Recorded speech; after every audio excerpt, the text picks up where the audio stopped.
You're live on the JoyNews channel for the AM show, and this is the AM News. Details now. Residents of the Upper West region have added their voices, urging government to come out with a timetable to enable them plan their daily activities. Business persons offering secretarial services, students and workers say the frequent and planned power outages are having an effect on their activities. They complained that the power outages have resulted in the gadgets being spoiled and students are unable to study for their exams. Upper West Regional Correspondent Rafik Salam reports from Wa. Power outages and punishing high temperatures, making lives uncomfortable for residents of the Upper West region.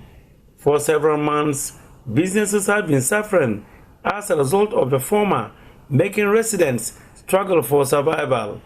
Residents of the Walo community, by extension the Upper West region, are really smarting from the issue of power outages, otherwise known as Dumso, but locally it's known as Kuchanyo. People who are into businesses, organizations, officers are really smarting from it. They are saying that it is not really helping them. Some few minutes ago, there were these two generators that were really making loud noises right here. So we are currently here to talk to the people who are managing these businesses and see how things are panning out. Standby generators are often used, especially by few people, to run their businesses during the power outages. Others who cannot afford the services of a standby generator feel the pinch and pain and sit down like Egyptian mummies seeking for help. Lutfia Yahya is the manageress of Ludeness Ventures. They are offering secretarial services, sale of stationaries and other office equipment. The first effect of the light outs mostly is it spoils a lot of our machines. That's the first effect, and then sometimes when it's like that and the machine shut off without you following the normal procedure to shut it down, when you want to on it again, there's a code that will come that gives you a lot of problems. You rather will incur a cost of changing part of it or something. And then secondly, when the light went out off like that, we are forced to put on the generator. That is additional cost that we add to our business. But we still cannot increase the charges because cost of living is already high. When the light went off like that, the computer sometimes we just want to off it, then it come off on again. So it means that you have to call in a mechanic or send it to a mechanic to work on it for you. So that is another additional cost you are always incur. These are costs you don't even plan for. But they have come. What can you do? Because you can't shut off the place or close down the business. You have to incur. So at the end of the day, we are running at a loss. We are not actually making profit. Adjacent Ludeness Ventures is the name Ventures who are also offering same service. Though the owner of the name Ventures refused to speak to us, the loud noise from an electric generator is evident enough of the inconveniences she goes through. Kenneth Ali Ongwadi is a health practitioner residing at the extreme end of the Wakabanya enclave. He painted a mental picture of the struggle they go through with the unplanned outages. Very, very, very horrible situation. Unexpected light off at night, in the daytime, anytime the light can go off. Otherwise, you don't have, if you plan to do anything, you can be affected negatively because the light will go off and then you get disrupted. And it has since been so for a very long time now. The heat is so much, I'm highly affected. My children who want to study and go and write exams, their studies are disrupted. So they can't prepare very well for the next examination or the examination day. So before you realize, everything is off and everybody is in disarray. The heat alone will not allow you to sleep. It's very horrible. And in the Upper West here, this is the heat period of Upper West. Whilst Kenneth Ali wants the government to come out with a timetable for the power outages, Lutfia Yahya, however, wants the government to do the needful by attending to the needs of the power companies. They should be honest with us and give us a timetable and prepare us so that we mobilize ourselves and organize that and get to know that at this hour of the day or this period of the time or this period we shall be having light off. You owe them, you are all the time, you are lying. So they intentionally will put this light off, telling you that it's a fault. Meanwhile, it's not a fault. It's intentionally. Let's come out and face reality. Students of the Simon Diodon Dombo University of Business and Integrated Development Studies, SDDU, are also not left out in the power outage conundrum. The situation is even worse during the examination week, forcing them to use unconventional ways to study. My hostel, we are about 7 inside. And imagine if lights up, how we feel the condition there. We are crowded and no light. Some of us are using electrical gadgets to cook. We can't cook. We go through a lot through the doom. So some students got bitten by snakes and other dangerous reptiles as a result. If the movement of one place to another, especially from this place to campus, there is no even street light here, and also we are girls. The girls now, we fear, we are scared. So because of that now, we always come and hang around this place, sit for waiting for the light to come back. We just sit and refresh ourselves and waiting until the lights come before we get to our hostel, because it's always warm inside. When you start to learn, then the light is out. So you get back inside and then it will come back. So you have to come down again and then go to class. You go to class and then boom, the light is out again. So because of that, people just say, oh, then it's okay, I'm not learning. Let me sleep, let me do this, let me do something else. Let me come out and sit. And now too, because of the weather, the snakes and reptiles are always coming out. So if you don't take care, you can get bitten. The last time one lady got bitten while sitting outside because of doomso.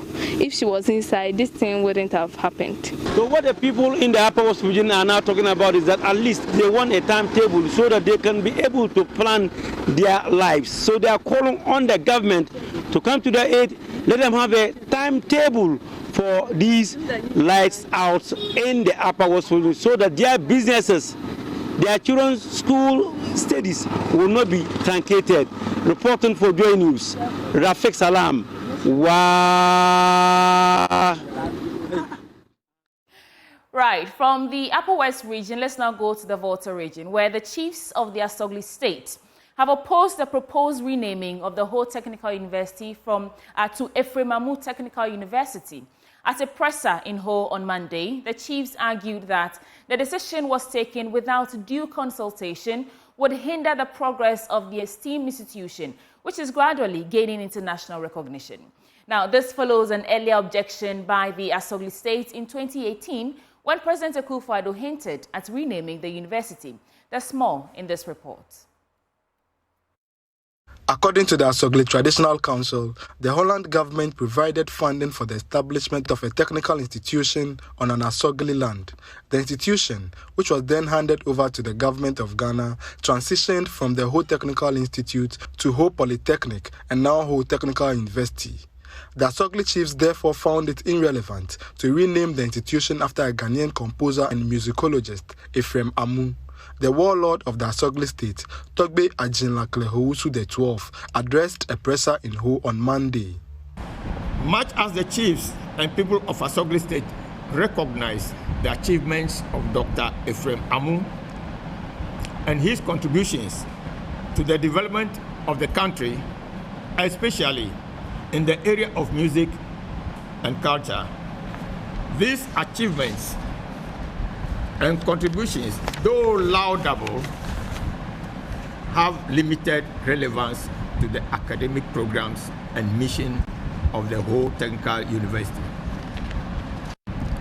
We do not understand the motive behind the rush to rename the university and cannot see any serious justification for such a move other than for political expediency. We wish to re-echo our total objection to the attempt to rename the university. Our position is that the name of the institute should remain Ho Technical University.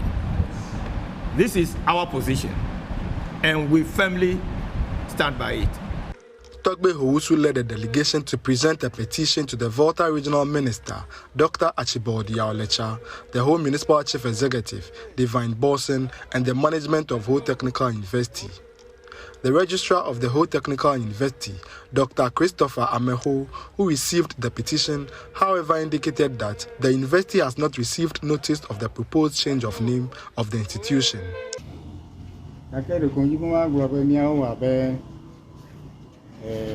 Government the Jurudu Fedo allow in le Sukwa Takom le Fia. Ni Senya de Crew.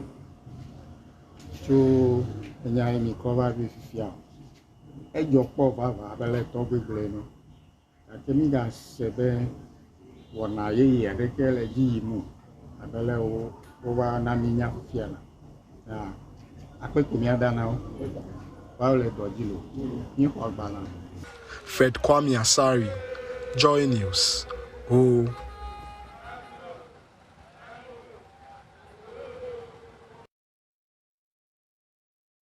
Now, the Member of Parliament for Suame, Osaeche Mensah-Bonsu, has been explaining why the construction of the 4-tier Suame interchange project in the Ashanti region has been delayed. The project suffered several delays after appearing in the national budget 3 times, and President Akufo-Addo in October 2022 cut short for construction to begin. But Mr. Mensah-Bonsu, who has been lobbying for the project, says Ghana needs a clean bill of health from the International Monetary Fund before accessing funds for the project. The Suame Interchange project, being constructed in 2 phases within 30 months, will comprise 5 overpasses at Krofrum, Abrepo, Anumanye and Magazine New Road, as well as Abusiankruwa junctions. The completion of the project will ease the burden on the travelling public as sections of the Kumasi Ring Road will be widened and the Officer Road upgraded into a 3-lane dual carriageway. An additional 15-kilometer stretch of local roads would be developed as well. In 2022, Parliament passed a loan agreement totaling 156 million euros between the Government of Ghana and the Dutch Bank. But despite Parliament's approval, funds were not readily made available to the contractors from the funding sources. MP for Suame, Osaeche Mensah-Bonsu, says he is looking forward for the project he lobbied for. He has been explaining why the project has suffered delays despite Parliament approving a loan deal. Maybe the one facility that I've been lobbying for all this while, the Suame interchange, which has not yet materialized. We've started, and then we're hit by the aftermath of the COVID, then our engagement with the IMF, slowing down what ought to have been done. We now need a clean bill of health from the IMF to enable us to be able to assess the facility. It's a bilateral thing that Ghana did. That loan, Parliament has approved of it. Assessing it now has become difficult because of our engagement with the IMF. We hope to God that we'll be able to come out clean pretty soon in order that it will come. So I do know that it will come off.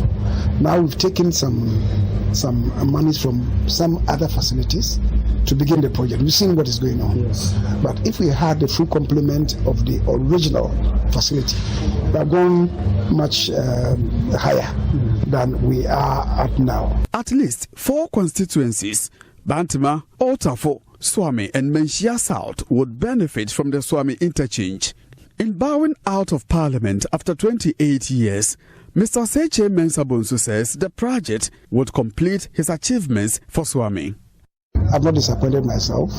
In the process, I've served Suame effectively and efficiently to the best of my ability. I've served Kumasi, I've served Ashanti, I've served Ghana.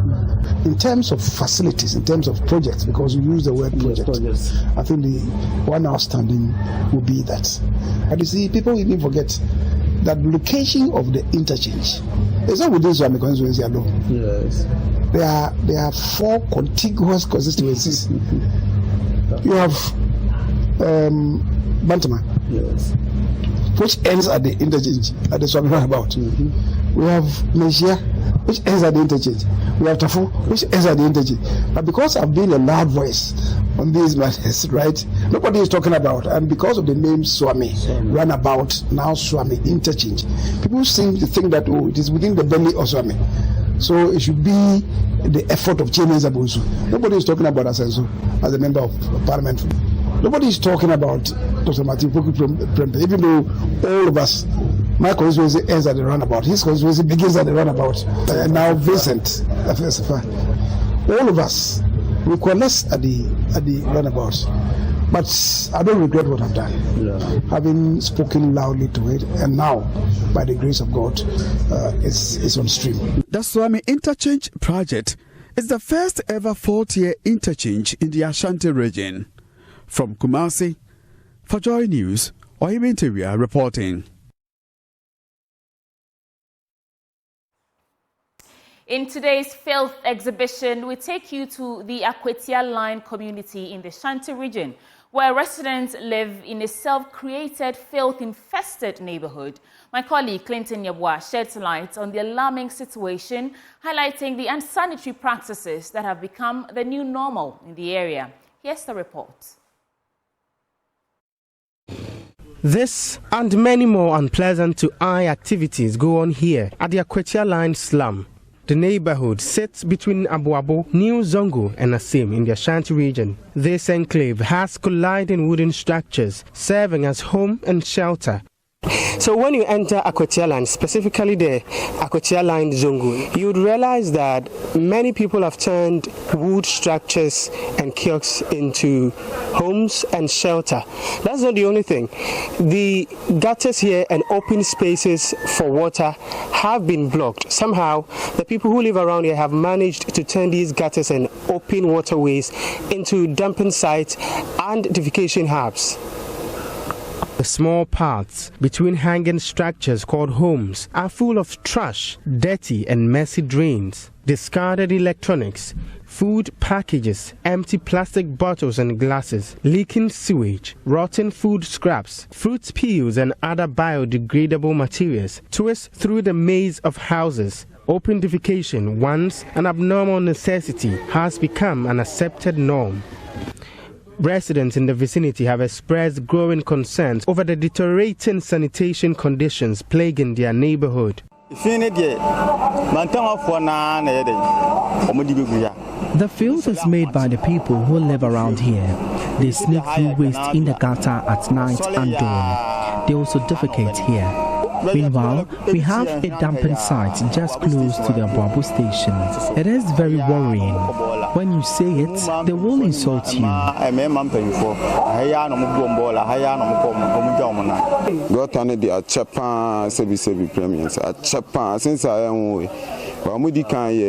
Unity oil, medical, and almost from Bababede.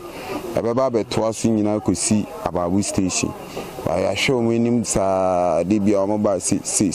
Local workers around the area echoed similar sentiments, revealing the challenges they face daily due to lack of proper waste management.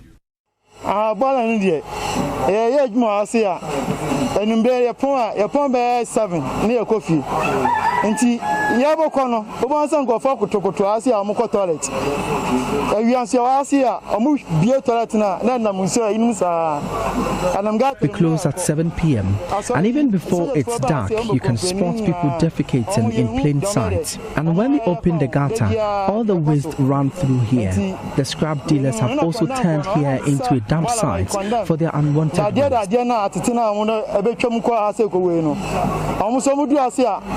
Mompano, our banner Bajatu, your companies are Mukamu video on ma, above 7 upon Mikofia, or Koto, Adena on the soil toilet.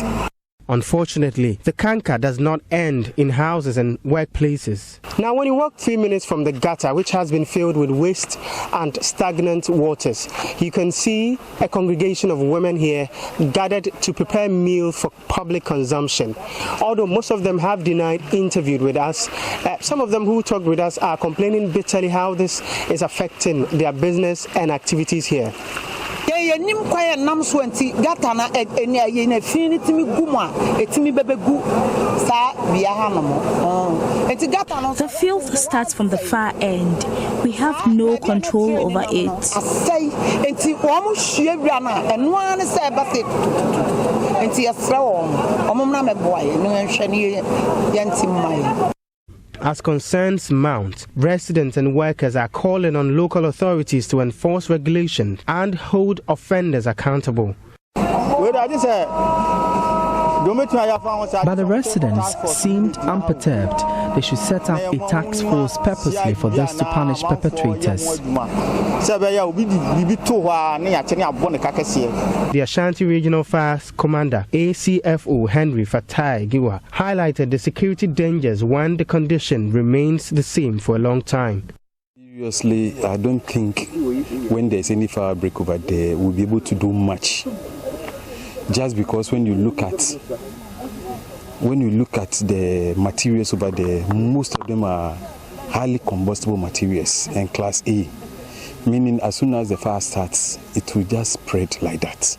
So you can just imagine, you might even have to lay about 5 or 6 hoses before you can get to the nearest structure. So it is going to be difficult, and you trap a lot of water in the hose. So then that's where you say, oh, we came and we didn't come with water. But these are the challenges.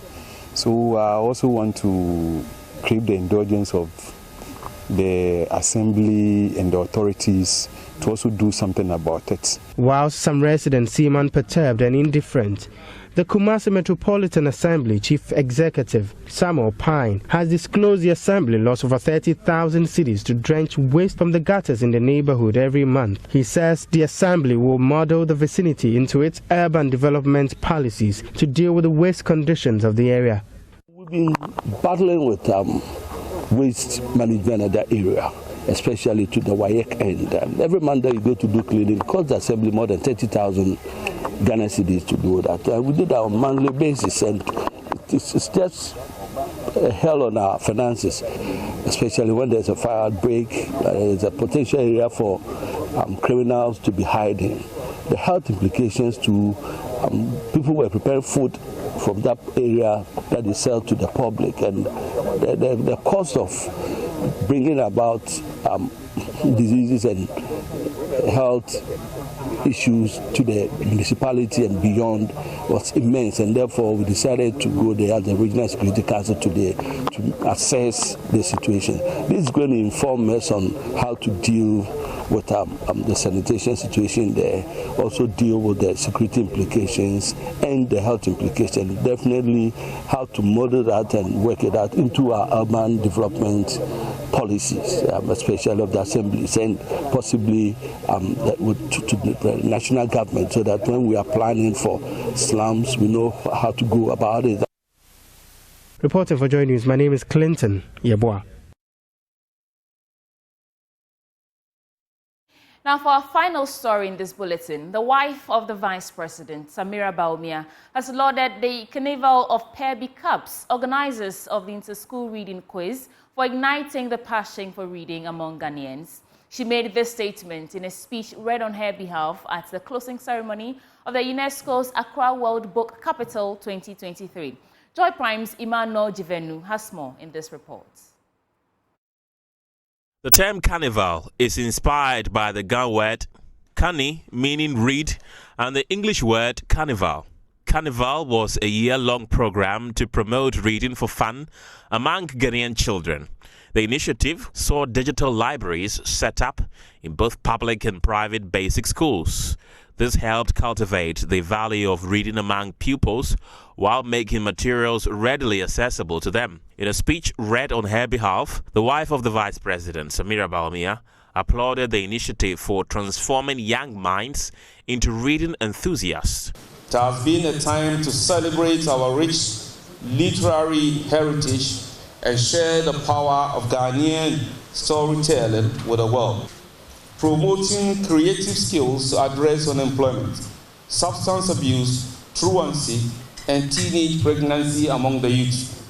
Indeed, initiatives like the Carnival campaign by Perby Cups the Know Your Mother Tongue, organized at the Makola markets, and the Zongo Read Project at Mamobi Gali Community Library fosters a love of reading within the community. The mayor of Accra, Elizabeth Nasaki, revealed plans to construct an Accra Legacy project at Mamprobi to further promote literacy in the country. A 5-acre land located at Mamprobi Simpe had been earmarked for construction of the Accra World Book Capital Legacy project. This project is expected to provide an accessible space for utilization by book writers and other related professionals to promote writing and reading. The chief director at the Education Ministry, representing the sector minister, acknowledged the significant progress made in promoting a reading nation. According to her, reading materials were distributed to schools and communities across 12 municipalities. We saw the promotion of reading and lifelong learning as communal, involving the efforts and contribution of everyone in society. Together with our partners, several reading promotion activities were undertaken in 12 municipalities in the Greater Accra region and its environs. UNESCO commended Ghana for a solid reading foundation for the country while reaching out to the marginalized groups. Accra World Book Capital 2023 has reached out to marginalized groups, including women, youth, migrants, street children, and persons with disabilities. Commitment to lifelong learning has led to reinforcing school and community infrastructure, ensuring that no one is left behind in the pursuit of knowledge. As the sun sets on Accra's reign as the World Book Capital, it is with hope that the flame will continue to ignite the passion of reading. Emmanuel Jivenu, Joy Prime.